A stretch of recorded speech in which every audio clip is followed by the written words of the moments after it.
Hey everyone, and welcome to Chicken Cindy's, where we talk about all things bike related. Today, we're gonna go over installing a new fork. So to start with, this is probably the third time I've tried to actually record this beginning portion. It keeps getting deleted for some reason, so when you see me working on the fork in a little bit, I will be in a different outfit because it's from a different day. I uploaded a short yesterday for a 2,000 subscriber giveaway, so definitely check that out for your chance to win one of the Chicken Cindy's hats. So I have one brand new one that is up for grabs for a subscriber. So go take a look at that short and make sure you get your entry in because I am drawing on Saturday, which is February 26th. So we got this Rockshox front fork for the Schwinn Al Bundy comp. Shout out to Captain Skog for that name.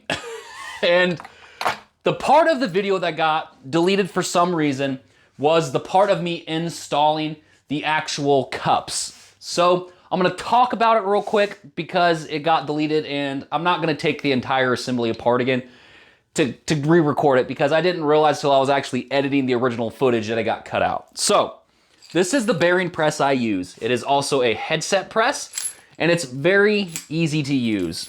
But basically, you'll take off one side of this with the bolt, you'll slip on the headset cup, and you will install it. So, let me get a little closer in on this headset so we can kind of just get a little bit more of a view of it. So, this is the headset cup, and this is the bottom part of the headset cup. So, depending on which Schwinn Al comp you have, if you're watching this specifically for this actual bike, the newer ones have a tapered headset. This one is not a tapered headset. So make sure you're paying attention to what model you have because you'll need to get a different headset. But it's very easy. So you'll take one cup, put it in, and you'll just screw this down a little bit. Some people actually hammer these in. Some people don't. I mean, there's different ways to do it. Some will use a block of wood and tap it in with a hammer as well. I just so happen to do enough to use a headset press. So that's the part of the video that for some reason got deleted, so I'm so very sorry about that.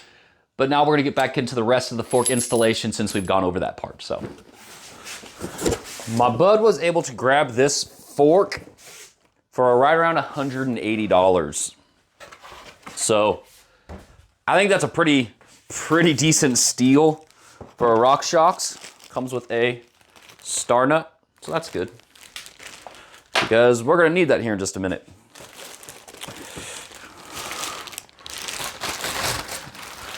But here she is in all of her glory. Got rebound adjuster on the bottom there, which is nice. It is an air fork as well. There goes the cap, but as you can see, and it does got a lockout and seems like potentially a progressive adjustment there. We'll have to find out. This is really the first time I've seen a Rockshox Judy.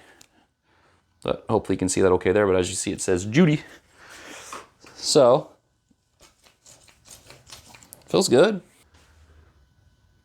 Got 4.8 pounds. So you can see that. So 4.8, kind of hard to see because that's in the way. We got 76.9 ounces and 2.18 kilograms. So now the rest of the headset will come into play. I really like Jessica headsets because they come with split crown races, which make them so much easier to put on and take off. So if you bought a new headset, all these pieces I'm going to be showing you should have came with your new headset. So put a little bit of grease on the bottom of this because this is where the crown race will be going. And again, as mentioned, since it's a split crown race, I can just take this and go whoop and literally push it all the way down. So the crown race is on. We'll take some more grease here and we'll put it in the actual cups for the bearings. Make sure you get the bearing in all the way. You don't want to accidentally have a bearing that's not sat all the way correctly. All right, and now I'm gonna go ahead and set these two pieces. These are the two that go on the top of the fork. But I'm gonna set them to the side, and I'll explain why here in just a second. But we have a completed assembly to be able to snug together now, okay? So the parts you're gonna wanna use to get the fork to the proper length are the spacers you're gonna want for your headset, the actual stem. The handlebars are already on it, so I'm just gonna leave it on. You don't need to have the handlebars on it. And I recommend some form of sharp tool. I just have a pick here that I'm gonna use. So now what we're going to do is basically kind of just assemble everything. So we're gonna slide this in and make sure it fits all well. Take these two parts I was talking about that I said I'd put on it later and slip them in.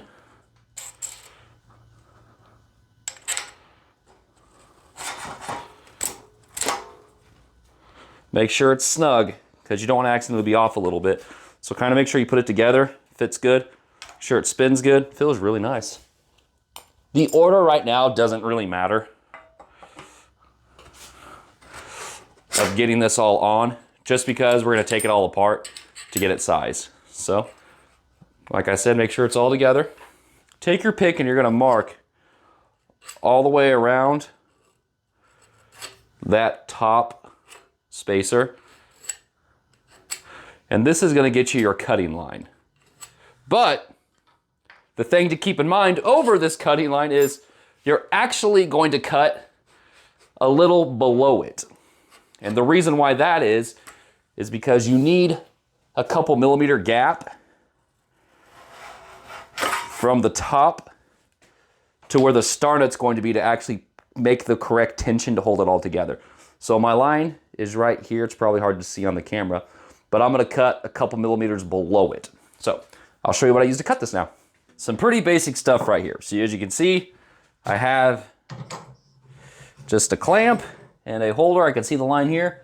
So I'll put the line just a little before the cutting line, or the cutting slot, I should say. Tighten it down, take my hacksaw, and go to town.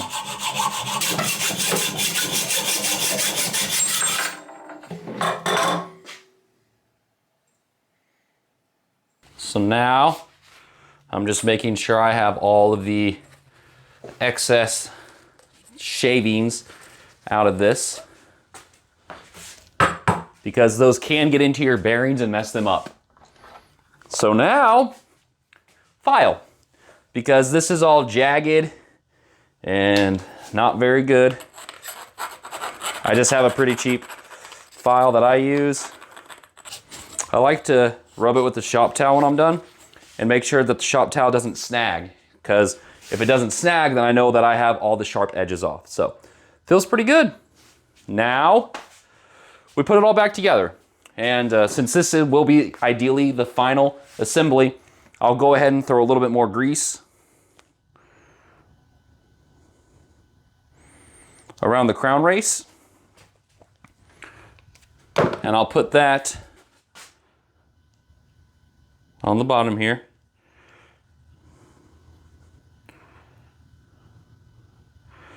But of course, I did just realize I forgot to put the star nut in. So let's put that in first. That's pretty important. So I have a FSA star nut installer tool, and I use this quite a bit. I had a cheaper Park tool that was basically a bigger version of this, and I didn't like how it was hard to get it to sit on the actual fork and to install it straight.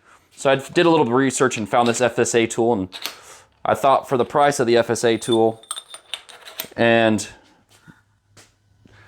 for how often I was actually installing star nuts, I thought it was a pretty good purchase. So you're literally just taking it, beating it in. You kind of hear it and feel it bottom out when you get to the end. But as you can see, it's actually sat like evenly all the way around it. So now I just unscrew this top part and this comes out and I have a star nut installed at the proper length as well. So I really like that. It works real easily, but I got some shavings there just as it goes in. So keep an eye on that. Now that that's installed, we can put it all together. So let's do that. So we're basically doing what we just did before we cut the steer tube, but there'll be one more step.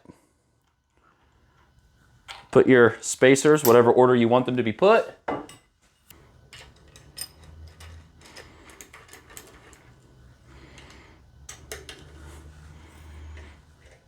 So when you go to put the actual preload bolt in, the cap on, you don't want to make it super tight. And that's because all you're really trying to do is put pressure on these bearings. You're not trying to make it so tight it can't do what it needs to do. So it feels really good. It's spinning great. And I would say this part of the video is officially done. As mentioned, never seen a Rockshox Judy in person, and it's a pretty nice looking fork for around $180. If you're looking at the Cresks or Bolognas or Bolognese, however you say it, I would almost say if you could spend the extra 50 to 60 bucks, this is most likely going to be a way better fork. So keep in mind that this Rockshox Judy is an option. So this specific one is a 27.5. So the wheel will fit a 27.5 inch wheel, which is good because that's what the Al Bundy comp is. So we'll get that installed. Again, this one is a straight steer because this is an older styled Schwinn Al comp. But I'm excited to keep on working on this bike. And now that this is installed, we can start working on the rear wheel upgrade, which we have a different wheel because we're putting a Microshift Advent X on this. So any questions over this? Please put them in the comments. That's pretty much what it takes for me to put a fork on. It's been roughly 30 minutes since I've been out here between shutting the camera on and off and my microphone and all that stuff. So it's really not that hard to put a fork on. So if this is an upgrade you're considering doing, definitely think about doing it yourself. The worst part, of course, is buying the tools. But of course, there are alternatives to actual tools. So I work on bikes quite a bit, so I'm okay with spending a little bit of money on nicer tools. So if you're Sam Pilgrim, just use a rock to bash in the star nut, and you can actually even file down your fork on concrete. So keep that in mind. But thank you so much for watching, and until next time, everybody take care.